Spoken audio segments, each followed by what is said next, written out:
Hey, everybody. Welcome to the pod.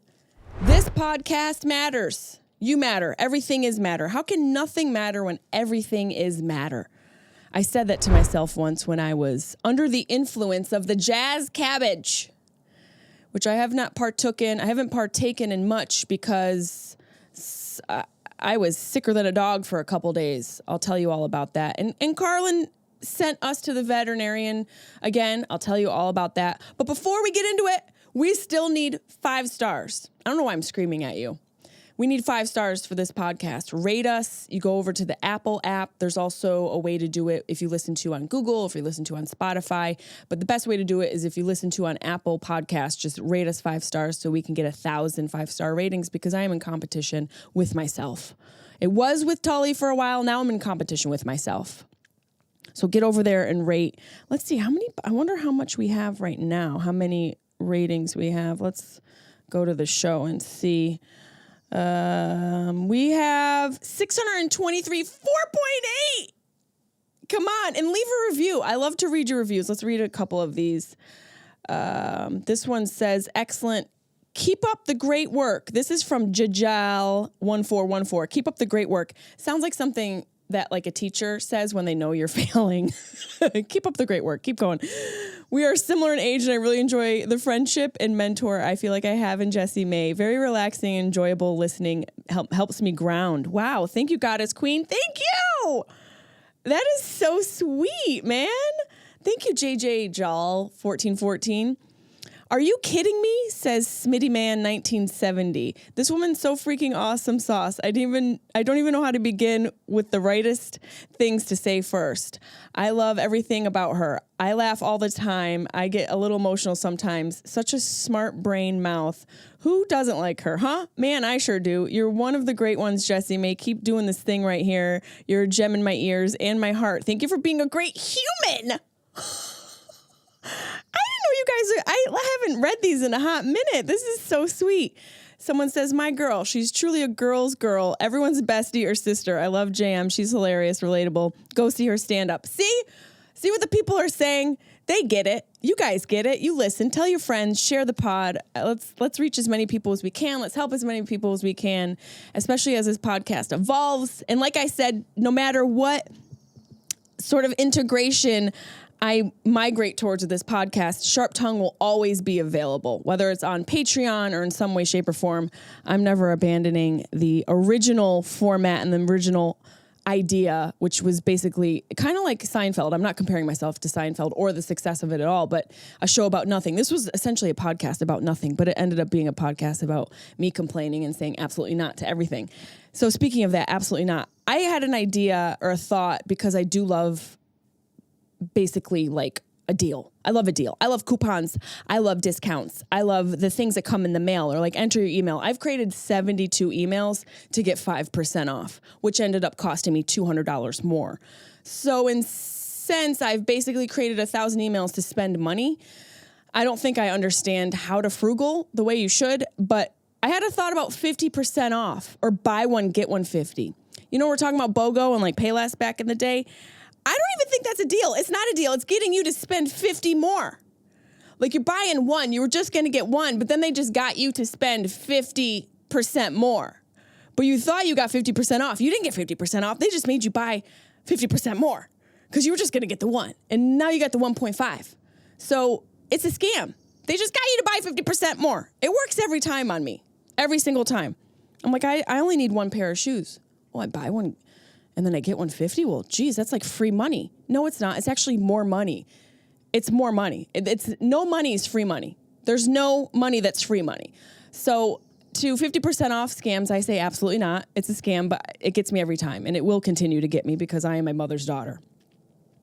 And at the beginning of this podcast, you didn't hear it because it's exclusive for Patreon. If you want to join, you go to patreon.com/Jessimae Peluso. That's right. Shamelessly promoting myself because I've worked hard to get here. You can join the Patreon and get the exclusive intro of this podcast where I start recording. My assistant Deb, we just start recording and whatever comes out of my mouth comes out of my mouth. But I was talking about the chair I'm sitting in. You may or may not, if you watch this podcast, you may or may not notice a slight difference in what I look like. Maybe you don't. But the chair is different. This chair I'm sitting in is a chair that my mother and I got together. My mother was a trash picker. First and foremost, Nancy, she picked the trash. You know, you can't pick your family, but Nancy could pick the trash. She would go for walks with my stepdad, who was someone else's dad from 3 doors down. Not the band. That was where my stepdad lived. And she would go on walks with Steve in the morning or at night. Didn't matter. She'd come back with pennies, broken baskets with no handles, a cat with one eye, and a chair with 3 legs, and looked like she just hit the lottery. And in her heart, she did, because she didn't grow up with a lot. And I think because she didn't grow up with anything, she saw potential in everything. It truly was a magical ability she had to sort of see something special in something that looked like trash. And it was trash, but she thought, oh, I'd throw a coat of paint on that and one more leg, and we've got a throne. So we have a new podcast throne. I decided to not throw it away and keep it. And it took a lot of grease, took a lot of elbow grease.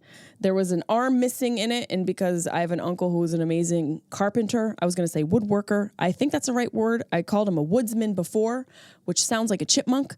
He's a man who's good with wood. And kind of like Jesus. And so he created one of the arms. He refabricated or recreated one of the arms of this chair. And I can't tell which one was the original. And it's this really beautiful, like old school style, Swedish, mid-century modern chair. And it just feels special to sit in. And so it's amazing how one person's trash really is another person's treasure. So thank you to my mother for that, and to my uncle for making it so that I actually have a throne to sit in here. So I don't know what got me on that in the first place. Another absolutely not. I don't know where I was. I was in a store. I think the grocery store. It's the thing about the grocery store. Old people feel emboldened at the grocery store. It's like their MMA ring. Old people go in there. They know where everything is. They know what the deals are for the day.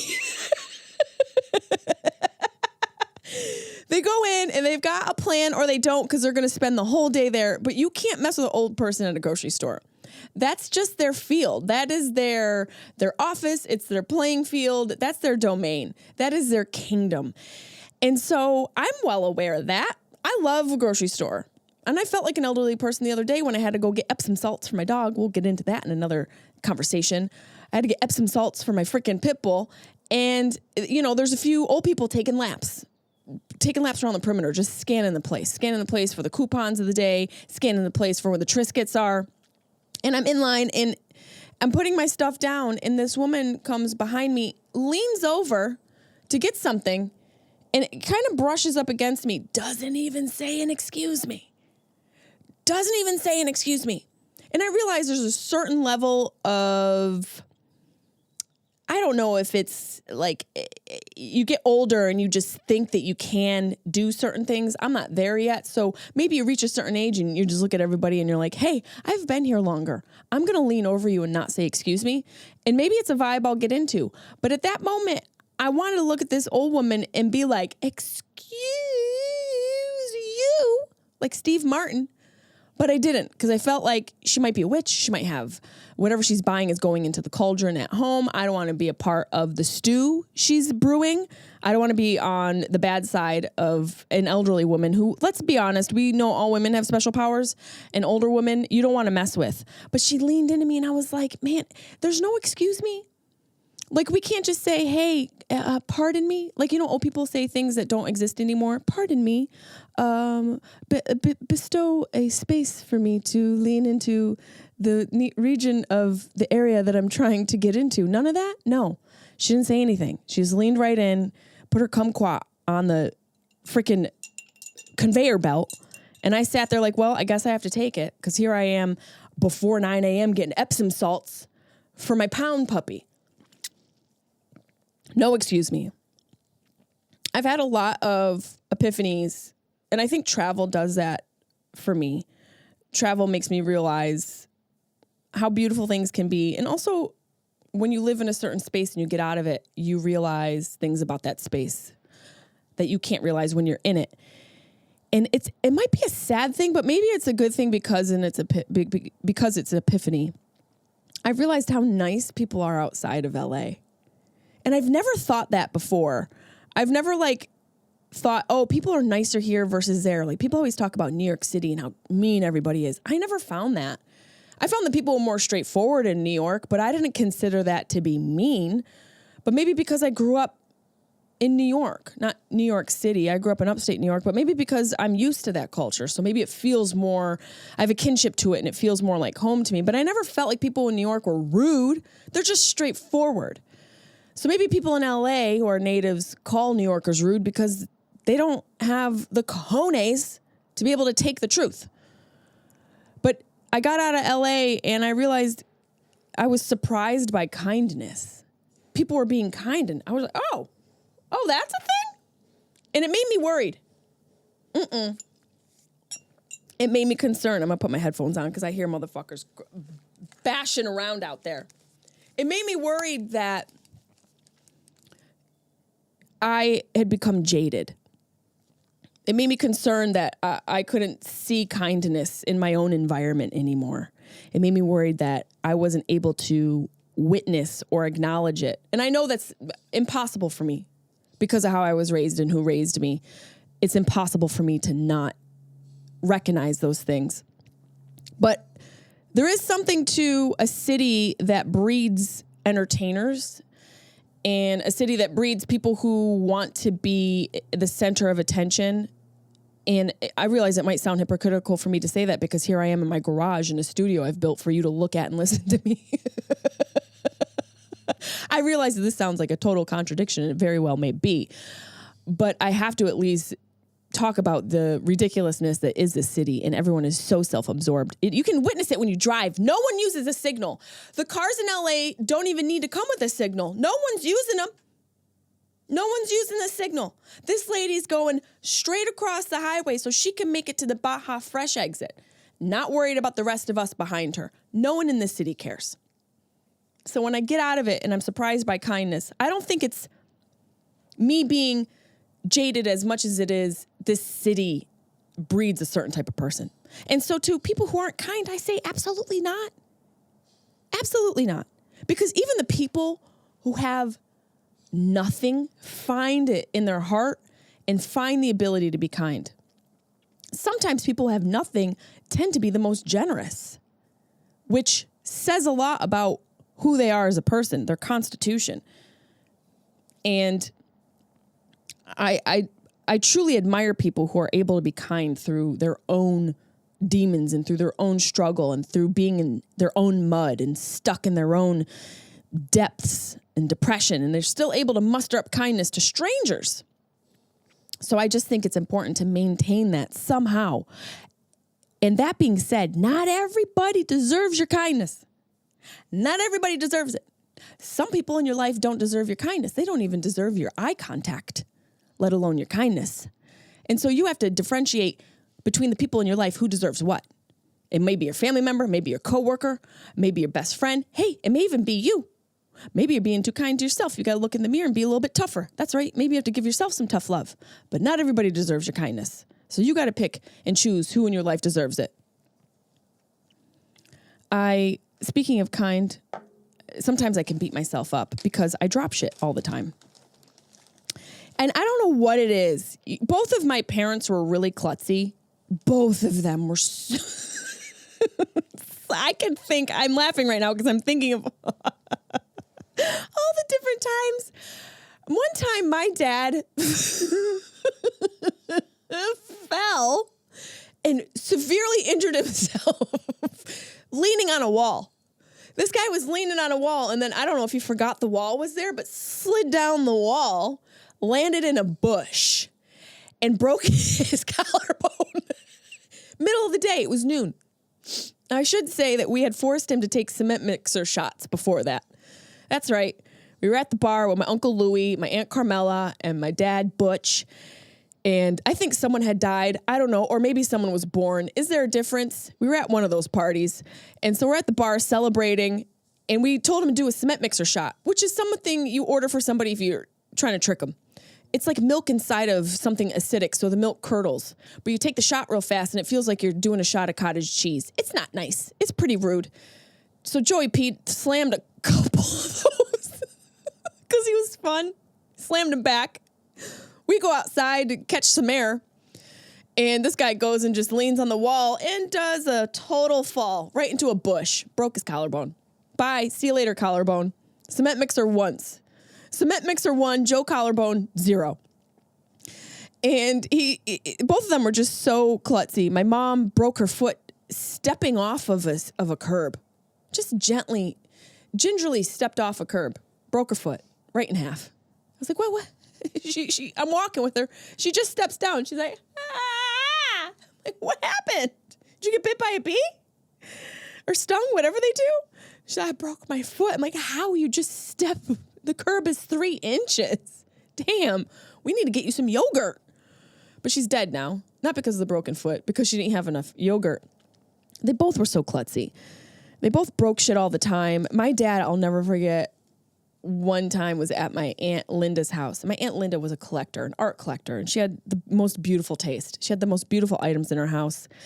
And her house was always so well decorated and homey. She just had a real ability to make a house a home and was a great entertainer, just a beautiful woman. And we're there, we're all drinking, hanging out. And leave it to my dad to pick up the one thing in the kitchen that shouldn't have been touched. And by the way, maybe that's on the homeowner. If you have something that's fancy in your house, hey, put it in a menagerie with a lock. If you don't want someone to touch it and you're social and you have people over, that thing shouldn't be within reach, especially within reach of Joe Peluso. Whatever he touched did not turn to gold. It turned to bits and pieces. It turned into nuggets on the floor. And so we're in the kitchen and, we're drinking. My dad grabs this vase. He's like, oh, what's this? And then he's like, oh, smashes to pieces. And my Aunt Linda's like, well, it was something of value. It was like, I don't know, from King Tut. I'm not sure. It was the Pope drank out of it. It was like a chalice from XXCC 221. You know those weird dates? I don't even know what time of year that is. How am I supposed to know what time of year that is? XXCC 12221. This looks like, is this Elon Musk's daughter? What day is it? Is it a day or is it a daughter? I can't tell time like this. I went to public school. Could barely tell time on a clock. Now you got letters and X's? This feels like coding. Am I scammed? I feel like I just got scammed. So both my parents were klutzes. I did not fall too far from that shattered tree. I break something every week. And it's become hilarious. I literally break something every week. And my assistant can attest to it. She's had to replace gifts that she's bought me. And she doesn't buy me glass anymore. She just buys me helmets and gloves. And so it's amazing what made it to my place here in Los Angeles after packing up my mom's house. My sister and brother-in-law took a lot of time to delicately pack things, and I'm so grateful for them. They packed my car and put all the stuff in there. They missed a few things, but we'll discuss that at Christmas. And so my mother had all this depression wear. And if you don't know what depression wear is, it's what women would buy for themselves when they were at home alone, depressed because their husbands were gone all day. I don't know. I could have Googled it before, but I didn't. Depression wear was during the Depression, and they had all these different styles of glass, and specifically a rose-colored glass. And I'm sure there's a reason because of a lack of an item, or maybe because this was the only product that Hitler allowed people to use. I don't know. But my mother had a lot of this stuff. And this was actually her grandmother's. I'm holding this. It's actually I believe for a single rose, which is very romantic. Just one rose. You put it by your bed. Feels ceremonial. Also feels kind of sacrificial. It's a really beautiful thin vase, as they would say. And my mother had it from her mother. And I remember always looking at it in the hallway thinking, one day when this bitch dies, I'm going to have it in my house. And I did for a week. And then it broke because I got impatient and wanted to move the dresser to the other side of the room because that's normal. I rearrange my room every week because I don't like the way it was the week before. And I want to feel like I'm in a new house. Anybody else? Just me asking for a friend who likes to move things all the time. And so this thing, it's one of those things where as I'm doing something, you ever do something and as you're doing it, you're like, this isn't going to go well. What I'm doing right now is a bad idea. So it was one of those things in the bottom of the base, the the whole vase shattered, and the bottom of the vase is the thing that didn't survive. So basically the plate of the vase, the stand, if you will, is the thing that fell apart, which I consider myself very lucky that just in complete pieces. I feel so lucky that the vase held its shape. And so the amazing thing of the internet can be is you ask the internet, hey, I have a problem. Can you guys help me solve it? And I asked, and a lot of my close friends responded, and I put a video up and I said, guys, I broke this vase. It's a family heirloom. It's probably worth 6 cents. It's going to cost, the value is probably less than what it's going to cost for it to be fixed. And so I asked everybody on the web, and a lot of you guys chimed in, and I feel so fortunate that I had friends actually offer me real advice. This is from Josh Donahue. I was randomly thinking about your broken family heirloom, ADHD life. Corning Glass Museum might fix it for free if you do a TikTok or short Instagram promo about exploring the museum next time you're in town, which I still might take them up on. I'm going to hit up Corning Museum. My girlfriend Leah Bonema actually hit up this company called Drinking Vessels, and they do a lot of blown glass and a lot of cool stuff. And she even connected me with a dude named Ben. Ben and I have been communicating. My girl Tanya said would probably need a glass blower. She's the reason why I thought about glass blowing. Somebody who can melt the glass. I'll probably just remake the bottom of it. And then she said you should send a picture of it to a glass blower and a glass blowing place and see what they say. And then my friend Marty said it just so happens a buddy of mine from college owns a glass blowing business and is a world-class glass blower. It's a mouthful. In Manchester, it's called Manchester Hot Glass in Vermont. So him and I have actually been communicating. He's very confident. This guy's very confident. Let me see if I can find the message between him and I. This guy knows glass. You could just tell by the way he talks. He's like, yeah, it's probably about a 4-day job. You got to send it to me so I can really get a look at it. Take a peek under the hood. See what the shattered's looking like. He's like, I'm probably not going to be able to do this. I probably can't do that, but you know. So he says, let's see. Where's he at? Okay. He says, I can put a new foot on it, but it's most likely going to be clear. I don't know why he sounds like this in my head. It's just like any guy who fixes stuff. They're all from Brooklyn. I'll make him sound normal. Yours looks almost like an amber, and I wanted to correct him. I'm like, it's pink.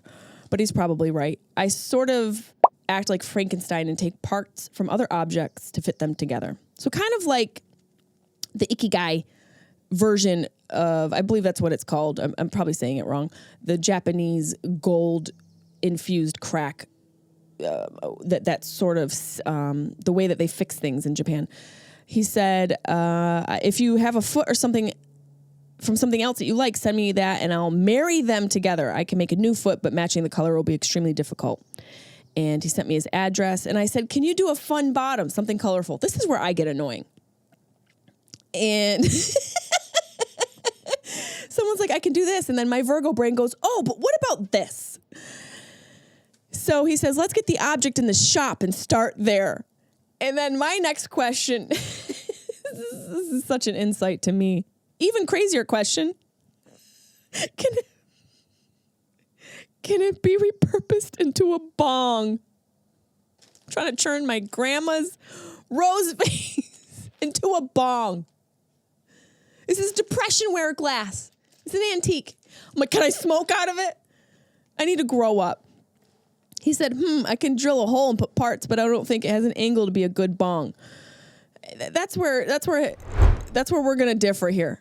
That's where him and I are going to have a little different point of view here, Andrew.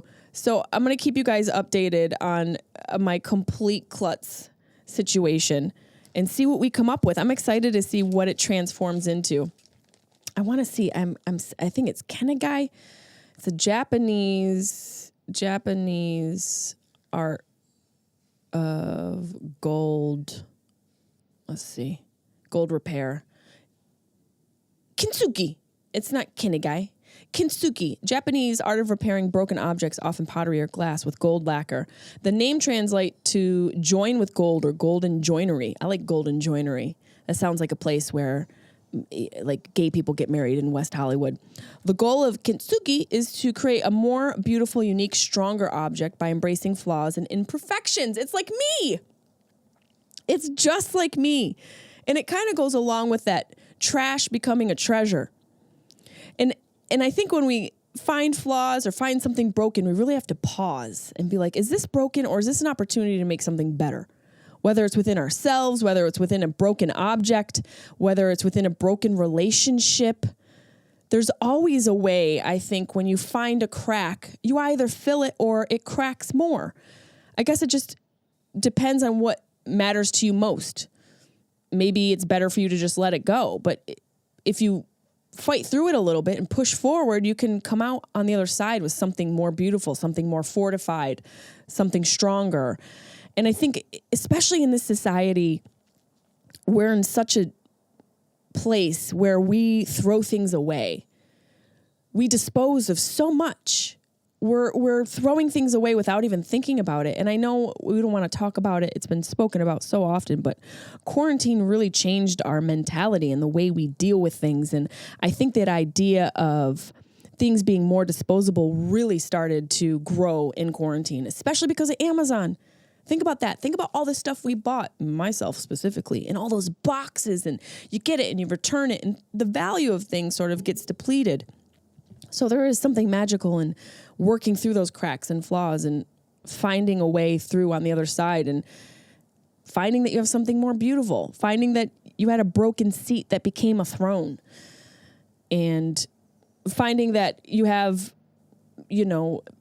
something in the past that you thought was horrible that ended up becoming an epiphany. There's so many ways to turn that around, but there's also so much more I want to tell you guys. So let me get into a couple more things and then I'll let you go, because there's a crow looking at me outside and I don't trust it. There's a lot of crows in my yard and they have weird mystical powers and I just don't freaking trust it. Speaking of powers, I went away with the dogs. We went to Arizona, Sedona, and Carlin, we were talking about Carlin eating something again. Carlin ate a toothpick. And that's not good. I read on the internet that it's not good and it's great. It's not good. It won't break down. Then I read it will break down. I read that it'll puncture the gallbladder. I read that the dog you just give him bread and it'll get digested in the bread. This dog has eaten everything. And I wrote a list of all the things that Carlin has eaten.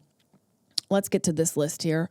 Carlin has eaten loaves of bread, not a loaf, loaves of bread with the plastic and that little plastic thing that clasps on the plastic. He's eaten that thing. He's eaten bags of uncooked rice, entire bunches of bananas with the skin. The bananas are gone. Where'd the banana go? It's inside of Carlin. He's eaten tinfoil. He's eaten saran wrap. He's eaten all the avocados. Avocados are poisonous. Have you seen my dog? He speaks French fluently. He's fine. There's nothing poisonous for my dog. Disclaimer, there's a lot of poisonous things in this list for your dog. Don't feed them any of this. He's eaten my nephew's birthday cake, the whole birthday cake, because none of us ate it because it was trash. Not for Carlin. It was a treasure for him. He's like, oh, you guys don't watch this? You don't want to eat this? Well, what's one man's trash is another dog's treasure. Hum, nom, nom, nom, nom. He crapped turquoise for a week. It was magical. My nephew thought that we had a pet unicorn that they kept running away just after it crapped. Elliot's like, look, it's purple snow. There's a unicorn. We're like, yeah. It's totally a unicorn. Carlin's heaving in the corner. It's a unicarlin. He's eaten so much. And again, I think it goes back to like what I was saying about my mom. I think because he's a pound puppy, there's something special about dogs and you adopt them. They eat in a different way. Not all of them, but sometimes they have a weird issue with food because they either were deprived, they were starving, they had to fight for it. So Carlin's always acted like he wasn't going to get a meal from me. Meanwhile, he eats the most expensive food on the fucking market. No, not good enough for him. By the way, we'll go walking and he'll eat crap off the street, but he also wants my steak. So we've got a lot of issues. It was my fault. There's a lot to remember in life.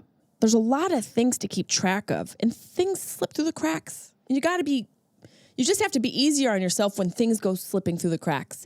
And you can't be hard on people in your life when things slip through their cracks. You can't judge them when they miss something. Like, oh, well, you should have known. We know, we just forget. We know we're just carrying too much.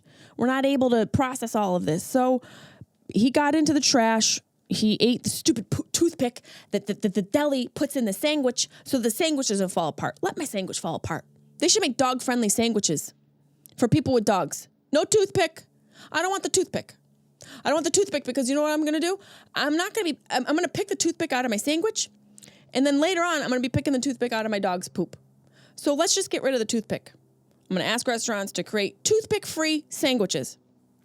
But I have to say, the vet in Arizona was the most magical vet that I had ever been to. It felt like walking into what would be like a Lifetime town, like if Lifetime had a town. I walk in and there was maybe an openly gay or closeted gay receptionist who looked at Carlin and called him baby. He goes, "Oh, my baby. Are you my baby for the day?" And I said, "I'm not leaving. I'm moving into the vet's office." This adorable gay man in a sweater vest, it's 152 degrees outside, sweater vest at the receptionist in Arizona, called my dog baby. And I believe it's called the Village Vet in Sedona. And I just felt at home. And then the vet tech was so patient with Carlin. Carlin's a sweet dog, but he can be up in your face. He's a little bit older. He's a little more needy when it comes to attention. So he likes to lick a crotch. He'll butt you right in the coot. And he just gets right in there. And she just was so patient with him. You could tell she had a second hand with dogs. And I love people who understand it and understand animals and have this ability to sort of speak to them like the pack leader. And then the vet came in. The vet came in with a stethoscope and a fucking wool sweater. And I was like, what is it with you people in Arizona and wool sweaters? I'm sweating and I have a thong and 2 pieces of Scotch tape on. How are you able to work in a wool sweater? And he came in and he just had like the fluffiest hair, you know, like an older man with like that soft, dusty hair and a soft mustache. Everything on him was soft. His voice was soft. Him and Carlin, he looked at Carlin. Carlin looked at him. They had a full conversation. It was like Avatar. The guy had a braid and he connected it to Carlin's tail. And then he got on Carlin and they flew out of the room.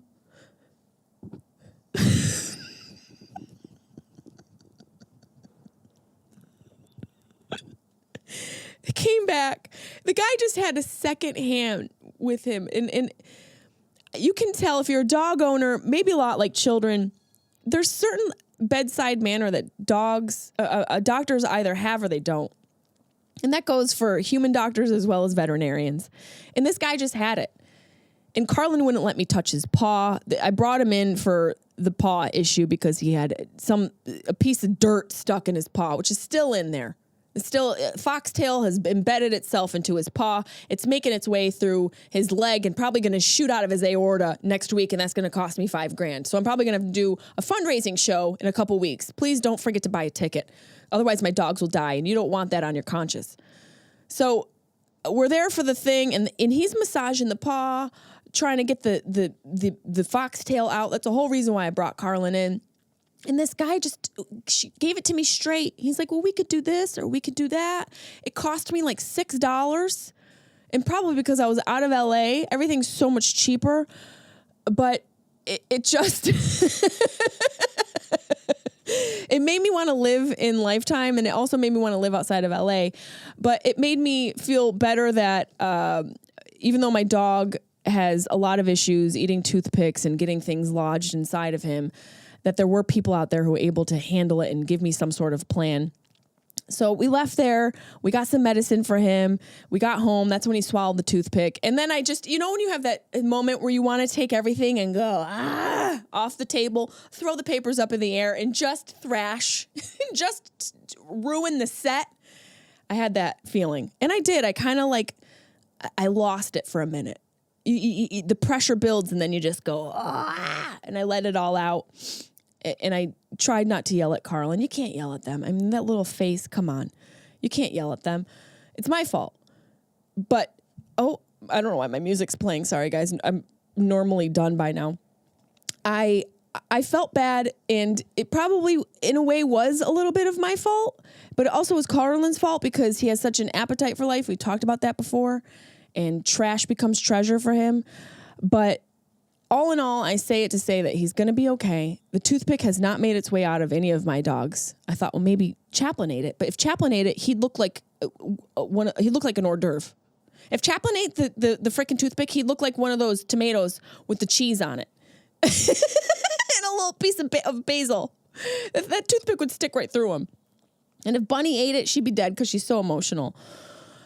But Carlin, his new nickname is amuse bouche. It's a French phrase for the dish that the chef will send out, in the beginning, like a palate, a little like, it gets your palate going, like a little teaser for your palate.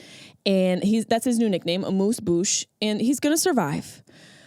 Not without some vet bills, not without me having to massage his paw and Epsom salts, and not without me having to have extreme patience for myself and for him. But the other thing that happened when I was there was I saw a coyote.